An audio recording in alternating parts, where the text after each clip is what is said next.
If you're struggling to generate the sales you need for your business to grow, the problem could be in your sales process. Or if you don't have a sales process, then that's your first problem. Closing leads and driving sales is not something you want to wing and just hope it works. There's a science to it that can help you close leads consistently and scale your business. So today I'm breaking down the 7-step sales process you need to follow to see consistent sales.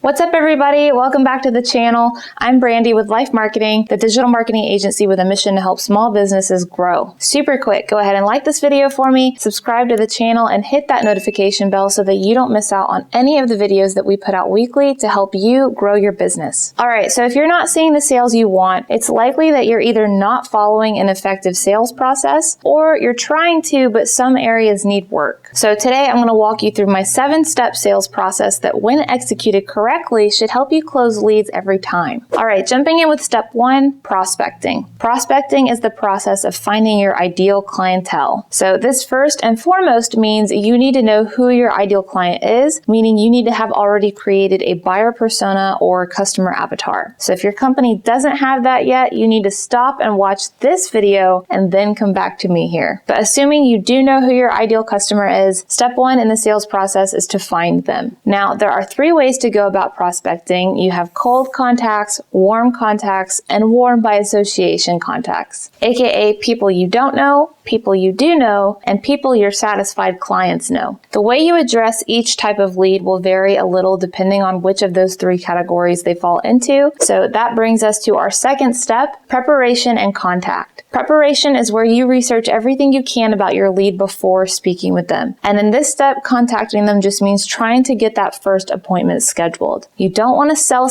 here. You're not giving them your sales pitch quite yet. You just want to introduce yourself and focus on why you think you could help them, leaving them with a CTA to schedule a call or make an appointment. The way you introduce yourself will vary a little depending on whether the lead is cold, warm, or warm by association. Some may need more information than others. But no matter what type of lead it is, you want to use the research from your preparation to lightly touch on the problems you think they're trying to solve or the goals they're trying to achieve and how your product or service could help. And again, you're not selling here. You just want to make a positive first impression that allows them to see how you could help them. Once you've got the call scheduled, step 3 is the presentation. This is your sales pitch. Now, for both the presentation step and the contact step in step 2, I would recommend having a script. I know some people don't like having a script, and on the other hand, some people stick too closely to a script. I'm not saying to read robotically the same script to every lead that you talk to. But I am saying you need to have a base outline of the points you want to cover with every lead, and then just edit and customize certain points as needed for each lead's individual concerns or circumstances. And that part is really important because I think the reason a lot of people lose their leads in the presentation is because they're not putting themselves in that lead's shoes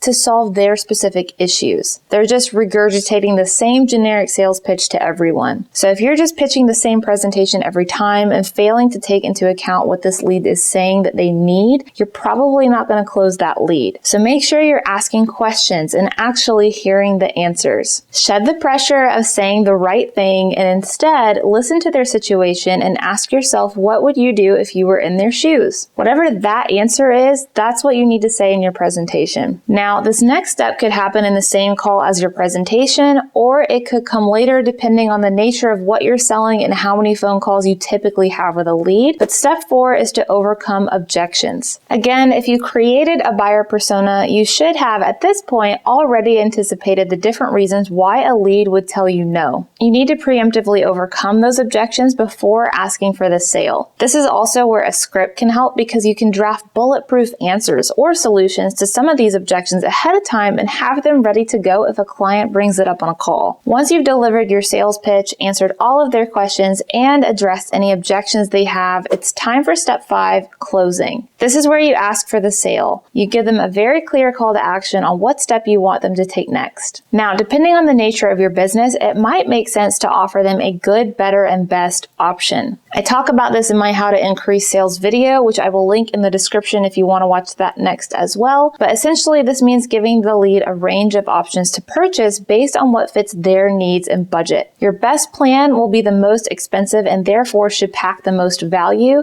and be the best deal deal. And simultaneously, it will validate the price of your good and better plans. Now, before we get into my last 2 steps, first here is a quick message on our new life coaching program. Hello! We just helped a small business make over $1.5 million through Facebook advertising. After managing millions of dollars of ad spend for thousands of small businesses and creating thousands of social posts to help businesses connect with their customers, we know how to get results. And we want to help small businesses get results too. So we've decided to give away our knowledge, learning experiences, resources, tools, and feedback to help you achieve results for your digital marketing efforts. If you want to learn the blueprint for success, the best practices from some of the fastest growing companies in the world, get access to all the tools you'll need, and get live expert guidance from yours truly, stop what you're doing and sign up for our coaching program today. All right, step 6 is to follow up. I have this as step 6 because you might not get a solid answer on your closing call and you'll need to follow up, but it could also be that you need to follow up after step 2 as well to get that initial appointment scheduled. Earlier, we talked about anticipating objections to the offer,